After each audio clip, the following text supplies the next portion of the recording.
most important aspects of any series. Without it, the audience cannot get invested into the universe or characters. Star Wars was such a popular series because it took continuity seriously. From 1977 to 2014, we got to see the big three grow. We got to see Han Solo go from a roguish smuggler to a roguish family man. Sadly, with many video game series, we don't actually get particularly good continuity. In fact, most video game series either end at the third installment or retcon everything in the second installment. In all reality, we would not beloved Kyle Katarn as much as we do if he had changed in every single bloody game or had been retconned entirely. We love Kyle Katarn because we get to see him grow and change the character over time. And as of the fourth installment, we get to see him grow to the point where he's not even the main character and he actually is the mentor for the main character. And so today, we are going to be taking a look at Star Wars Dark Forces 4, Jedi Knight 3, Jedi Academy. It's not a remake, it's not a reimagining, it is simply the fourth sequel in the long-running Dark Forces series. In this game, we don't see characters suddenly changed or jettisoned. In this game, we actually get to see what a trilogy should culminate in. So with that, let's pop it in and take a look. Star Wars Jedi Knight Jedi Academy was developed by Raven Software and published by LucasArts in North America and Activision worldwide. It was released on the PC and the Xbox One in 2003. I played it on the Xbox, and it controlled and played excellently on that system.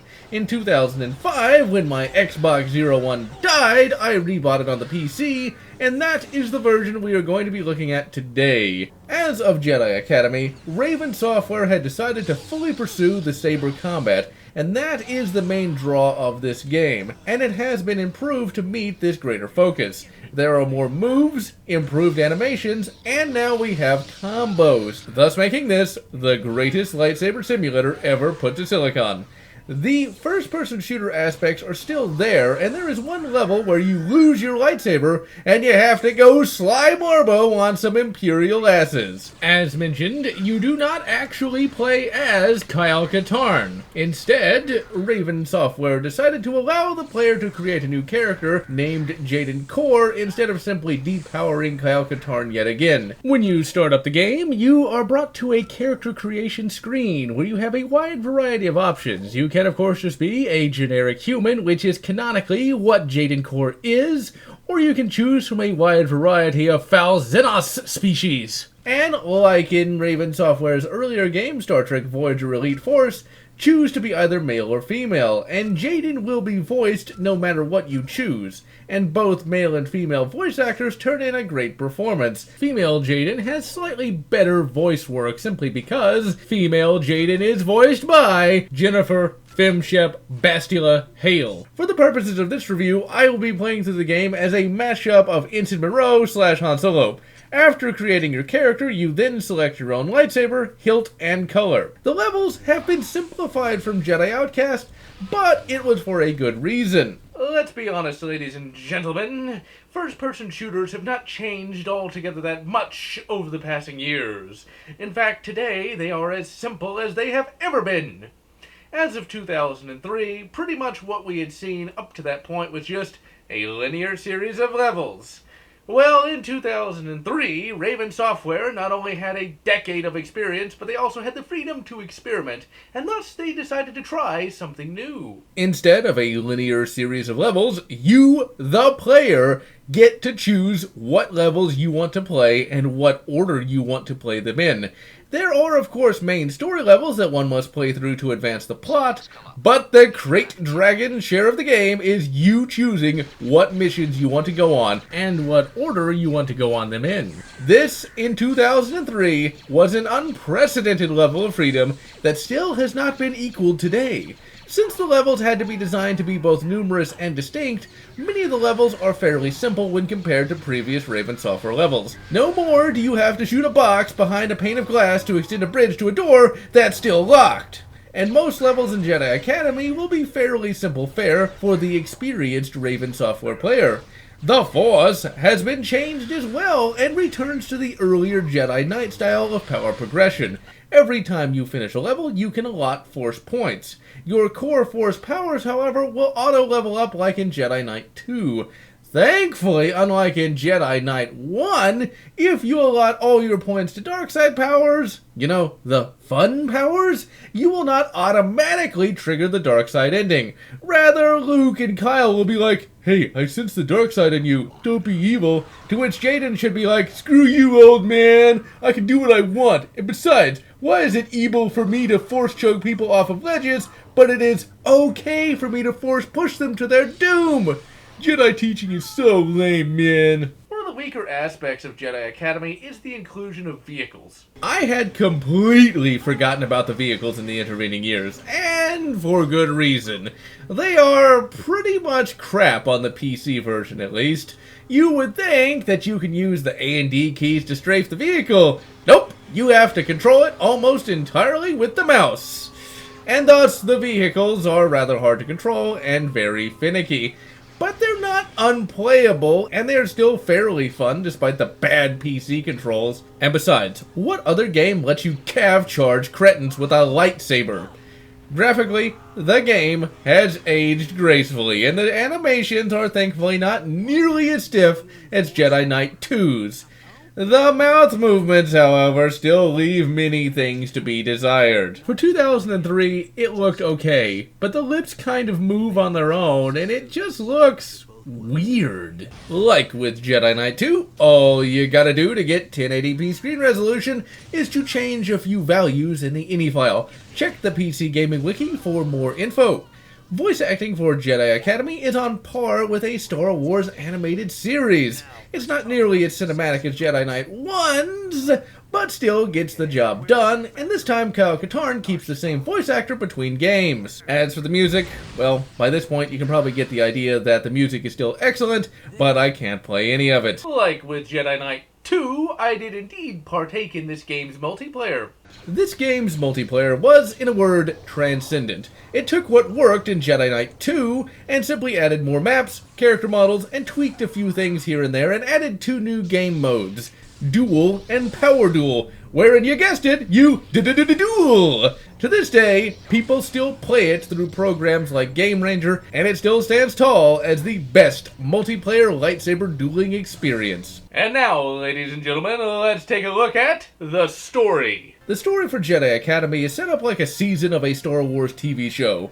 There are several levels that are important to the plot, and a bunch of standalones that are just single adventures. The story opens up with Jaden Korr heading to the Jedi Proxium. He is notable for having created his own lightsaber without any Jedi training. That's not too amazing. He likely just spent a number of hours watching SpaceTube tutorials from Hoth Veteran 1138.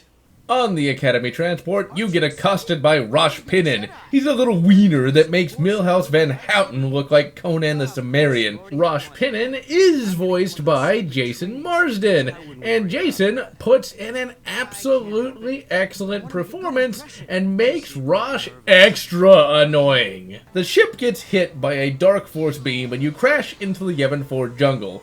This initial mission is great fun and is not a bloody boring tutorial. Also, if it weren't for all the wars in Star Wars, I would love to live in that galaxy, because the right to keep and bear arms is not infringed. Even though he is a whiny little weenie, Rosh packs a DL-44. And well, he tries to hit the enemy at least. After running through the jungle, you face off with some Stormies and a Dark Jedi. You mop the floor with all of them, but you still get blasted by the new mini-villain. You come to only to see the rugged, wise, and badass Kyle Katarn. Kyle Katarn, at your service. Welcome to a day in the life of a Jedi. If this game had not been number 4, this scene wouldn't be nearly as memorable. If there had not been 3 bloody games of continuity, this would have just been some guy. Yeah, he would have been super cool, but he would still just have been a guy. We know Kyle Katarn. We know his struggles because we shared in them. Now we are training under him and getting a more personal experience. This was something unprecedented in 2003 and still has not been equaled. Continuity, ladies and gentlemen. You cannot have a good series without it. Even the bloody Jedi Temple bit here is awesome, as Luke mentions a Master Horn. A Master Corran Horn. Corran Horn was a character introduced in the X-Wing series, and he even got his own first-person novel called I, Jedi, wherein he basically became Jedi Batman. The fact that Corran is in this game makes Jedi Academy even better than it already was. Moving right along, as you would expect, you and Rosh get assigned to Kyle Katarn. Luke says that due to the small number of Jedi, the apprentices have to double up. But little does Luke know that in the years of the Tales of the Jedi, that was a fairly common thing. On Yavin, Kyle puts you through the paces, and even though I've already played this game multiple times, I involuntarily started fanboy squeeing at the prospect of getting trained by Kyle Bloody Katarn. During training, Ross shows what a little bastard he is by unleashing a training droid on you, but you cut the clanker in half. And all throughout the game, Ross is going to be a bloody bellend. Jaden, on the other hand, is characterized as a general-purpose hero guy. Since this is a first/third-person shooter, there are no dialogue options, and thus the devs chose to use audiovisual shorthand and made Jaden just your basic hero. And when Rosh does something douchey, Jaden is just like, whatever, man. After you get some training, it's time to learn by doing, and you head into the galaxy to get into all sorts of trouble. There are 3 different blocks of missions in the game. The first block's best missions are Corellia, Bakura, and Blingiel. Corellia is awesome due to the fact that it is a train mission, and y'all know how much I love those. And I am also quite fond of Han Solo's homeworld. Bakura is a fairly basic tech-based mission, but it's on Bakura, which we have not seen since the Truce at Bakura novel. Blingiel has you answering a distress call from a downed merchant ship. You attempt to land on the planet only to get struck by lightning, and you crash. Then, something extraordinarily awesome happens. Hey, you there! Thank the Force you've come. This place is...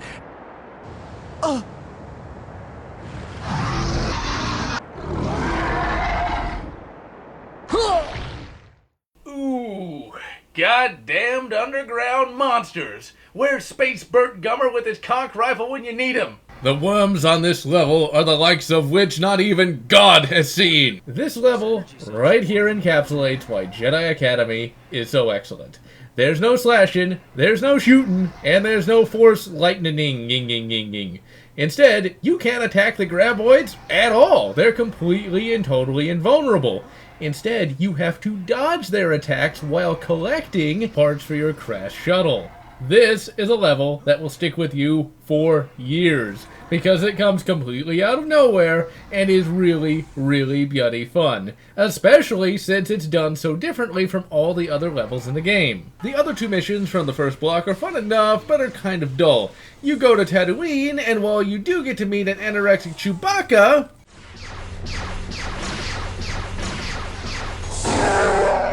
A Jedi? Me? No, not yet. I'm one of Kyle Katarn's students. He's talking to some locals. We're investigating a cult that's been cropping up everywhere. You must be Chewbacca. Why are you here?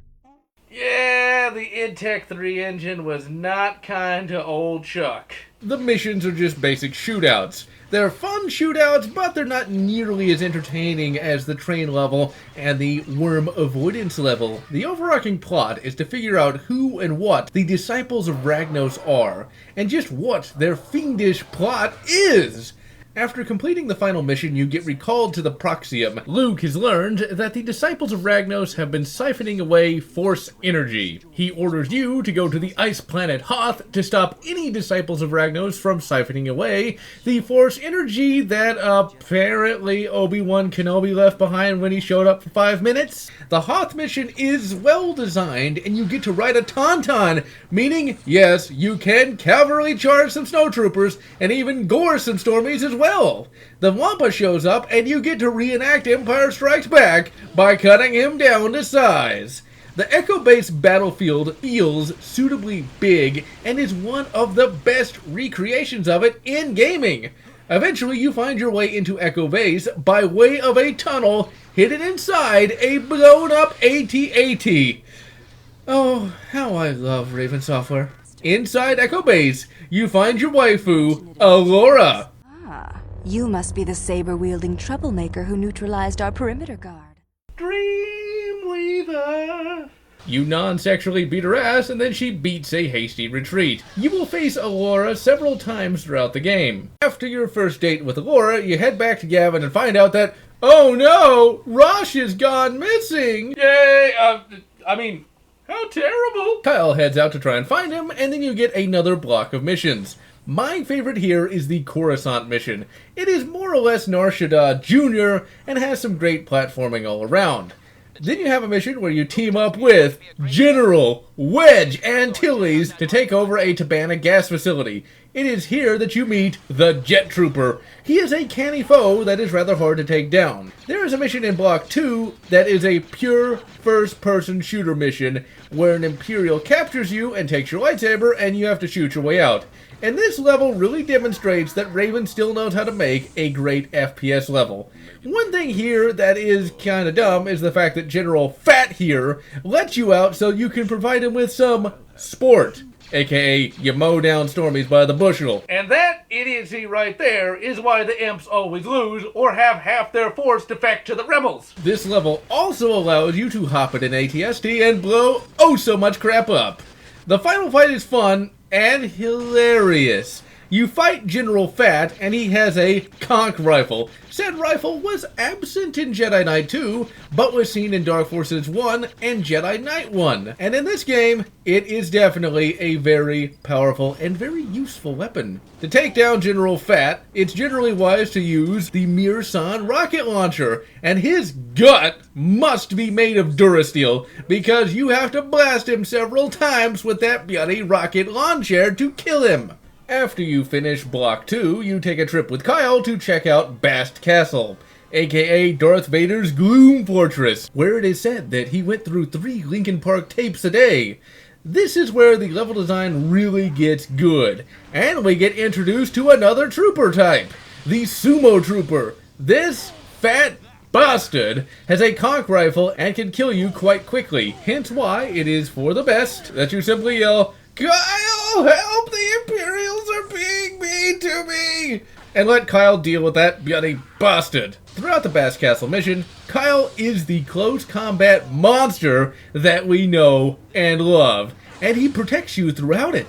Eventually, you face off against Darth Dweeb, and he talks about how powerful the dark side is, and how much better he is than your stupid, weak, meanie face, and how Allura is totally going to sleep with him any day now, and how you'll never get laid. He attacks, and you kick the crap out of him and his little Oompa Loompa helpers. It is here that we meet Tavion, the little cretin from the previous game. Kyle left her alive, and wouldn't you know it, she swore revenge and is now trying to resurrect Marka Ragnos. By the great Telos, do I love Star Wars from this era and its epic continuity. Marka Ragnos appeared way back in the Tales of the Jedi and was a powerful Sith/human hybrid. This is where the plot really gets 40K. We got a cultist trying to bring back into the material universe what is effectively a demon prince. At this point, the plot just got way more awesome than Jedi Knight 2's. In Jedi Knight 2's, you had Barney Gumble, the pissed off dinosaur, trying to mass produce Dark Jedi cannon fodder. Here, we have his apprentice trying to raise a goddamn space demon. Talk about raising the stakes, we're at Kobe beef. As this is only the halfway point of the game, you don't get to take down Tavion, and instead you have to beat a hasty retreat. And sadly, in the course of escaping Bast Castle, you lose your lightsaber, meaning it's time to build another one, and this time you can choose between a single or double-bladed lightsaber, or you can potentially dual-wield single-bladed ones. The double-bladed lightsaber has always been my favorite, as it just wrecks everything in sight.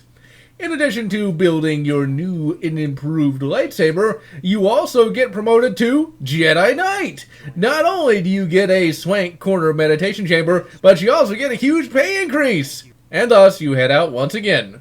The missions for Block 3 are quite excellent indeed. The two most notable are the Mutated Rancor mission, and the one where you have to take on Boba Fett. The Mutated Rancor looks amazing, and it is a hard boss to fight and can only be taken down with environmental attacks. The Boba Fett mission is great, and no, you don't get to kill him. You just piss him off, and he says, "He'll kill you next time." After Block 3, you get a distress call from Pope Dweebon the 31st, aka Rosh. He is calling for help from Tespier 3. I'm guessing old Rosh couldn't take Alora's lightsaber quite like he thought. So now it's time to pull Rosh's ass literally out of the fire as you travel to Tespier 3, the lava planet. This level is tough, and there are numerous sumo troopers and jet troopers to fight. Taking on the sumo troopers is not an easy prospect. The best strategy is to use the conch rifle, but you can run out of ammo in that rifle fast.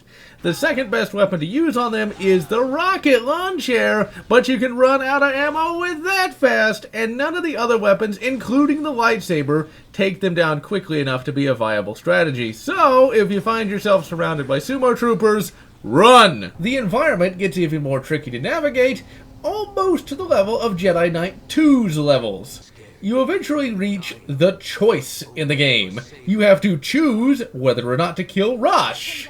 And thankfully, unlike in Jedi Knight 1, this choice actually makes sense, and the game does not make the choice for you. You can spare Rosh by holstering your lightsaber, or you can kill him by cutting him up with said lightsaber. Rosh is an excellent character for this choice. Jaden is well within his rights to be pissed off at him, as he did try to kill him multiple times. Rosh is a dweeb, a weenie, an idiot, an asshole. He has many appellations, but he is not evil. Raven Software made Rosh fairly realistic. He is not some sort of evil bastard. He is just a douchey 20-something. His character was written well, and he annoys the player, but depending on the person, he does not cause the player to hate him. Furthermore, sparing his life makes sense. Rosh is a douche, but he has not murdered anyone, he hasn't enslaved anyone, and it could be said that with proper training, he can be turned from a dirtbag into a real human being. The alternate dark side campaign begins if you kill him. However, the alternate campaign is not that much different, and you still have to fight all the same enemies regardless. Still though, this choice was excellently done all around, and showed that Raven Software's writing abilities had improved since Jedi Knight 2. Not killing Rosh pisses off Elora because she wanted some of that sweet, sweet Jaden lightsaber. Jaden tries to reason with her by offering to take her to the Holo Opera, but alas, she is just a crazy-ass bitch and gets Jaden's lightsaber. Just not in the way she wanted. Now it's time to head to Korriban and stop Tavion from raising the Demon Prince Angron from the warp. Marco Ragnos. Korriban looks awesome and plays awesome, and the level complexity and difficulty finally reaches Jedi Knight 2 levels. It's also a sad level as well, because too many of your Jedi buddies buy the moisture farm, no matter how hard you fight to save them. At last, it's time to take on Tavion herself. The fight goes easy enough, but then... I shall not be denied. By the Force. Marka Ragnos. A mere Jedi child will not undo my return. That's Jedi Knight, Ragnos. You will kneel before me, Jedi.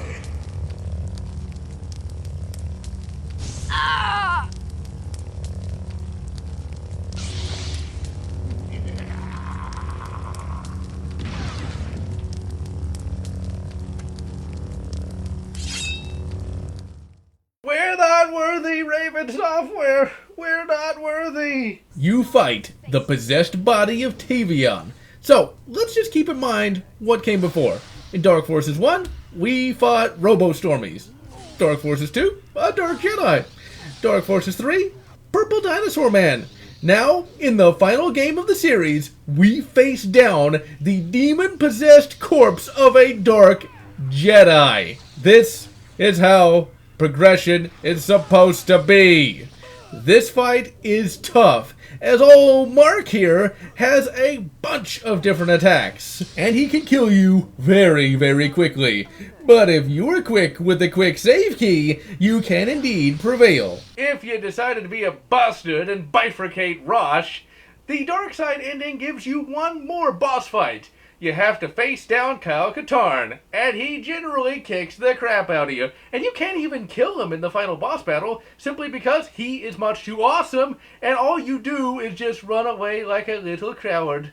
And one thing that's kind of funny about this fight is that Kyle Katarn gets a special battle animation where he basically gives you the bum's rush. In the light side ending, Kyle and Luke congratulate you, Rosh gets his robo-arm, and the game ends with you, the player, getting ready to go back out into the galaxy to protect the innocent and punish the guilty. The end. The end of Jedi Academy would mark the end of an era in Star Wars games, and sadly was the beginning of the end for the Star Wars video game franchise. No more would we have lightsaber combat that felt as good, no more would we have long-running series that evolved over time, and no more would we get any more Dark Forces games. The greatness of the Dark Forces games and Jedi Academy itself still casts a long shadow unto this very day. Jedi Academy would never be followed up upon in game form, but the character of Jaden Korr would actually get his own pair of novels, Star Wars Crosscurrent and Riptide by Paul S. Kemp. And in 2019, I have only read Crosscurrent. Crosscurrent was okay in terms of quality, but it is pretty obvious that Kemp had never played the game, and Jaden feels a bit off. And the general writing quality, while not horrible, was certainly not Zahn level. Jedi Academy is one of the few fourth games to get it right. It kept what worked, but changed the character dynamics. No longer were you playing as Kyle Katarn, as Kyle Katarn would be much too powerful to be fun. So instead of killing him off or retconning everything, Raven Software decided to make him a teacher and ensure that he had story reasons to not be present. More games should follow Star Wars Dark Forces' example and actually keep proper continuity and actually have the characters and universe grow. Now, one might think that could it possibly be nostalgia blinding me to the game's various flaws? Well, not really. Whenever I play a game such as Jedi Academy, I want it to meet the standards that I have long since set. And having replayed it in 2019, it still meets the standards that I have set. It is still as good as it was back in 2003, and it still is indeed a game that transcends the mere Star Wars license and becomes something more. Not only do I feel this way, but many younger fans who grew up long after Jedi Academy's release still appreciate the game for what it is, not for what others say it is. Jedi Academy is one of those games that I have played well over a few hundred hours on. And it's, if you ask me, it's one of the best Star Wars games out there by far. Even with today's standards. But yeah, everything about the game I liked, and I still run through the campaign today. And on my laptop I have plenty of mods for it to make it that much better. And yeah, that's about it for me. Back to you, John. Jedi Academy can easily be had on GOG or Steam, and if you haven't played it before, well, I hope you have long since shut off this video and gone and played the bloody thing. If you have already played this game before, what a game, ladies and gentlemen. Really, this is not just a legendary game. This is a holy relic of a bygone age that has not even come close to being surpassed or even equaled. And so, I am GeneralLotz, wishing you good Battlefront 2, and good LEGO Star Wars 2, whatever makes you happy. If you enjoyed this video, please consider subscribing, and if you can, please consider supporting me on Patreon so that I can continue bringing you this awesome content.